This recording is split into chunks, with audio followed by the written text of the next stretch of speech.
The first factor which is the most important and which actually affects every quote we make is the word count. So this is still the thing. So maybe someday localization will be based only on hourly efforts put in by translators, but it's not the thing right now. So we still keep to the word count.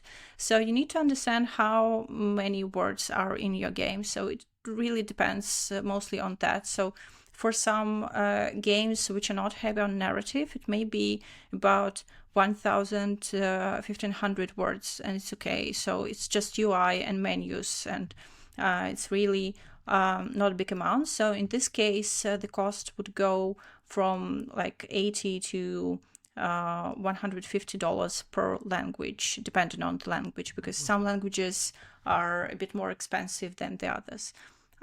If your game is heavier on narrative, it has dialogues, it has some instructions, some tutorials, some things like that. So it increases the word count, and the higher is the word count, the more it would cost.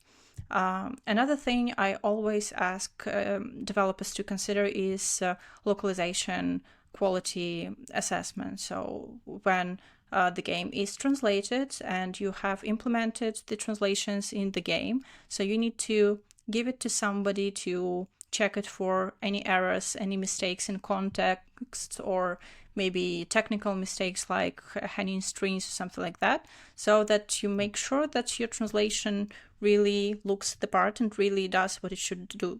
So the LKA stage usually also costs about 15 to 20% of the localization cost.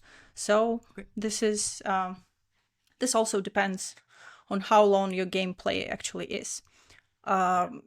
So these are the two main things I would say that affect the cost, but we are talking here about human translation.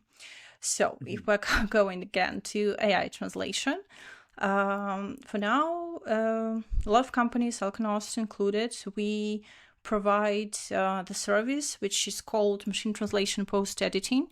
So when we invite human translators to reread and edit translations done by AI.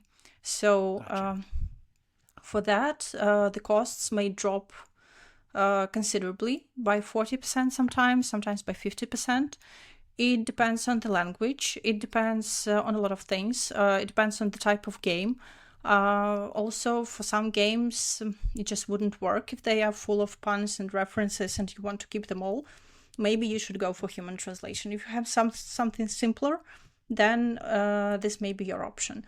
And actually, this is what helps, as I've said before, what helps to save budget, and what helps indie developers who don't have too much budget allocated for localization to do it for at least like 2 or 3 languages.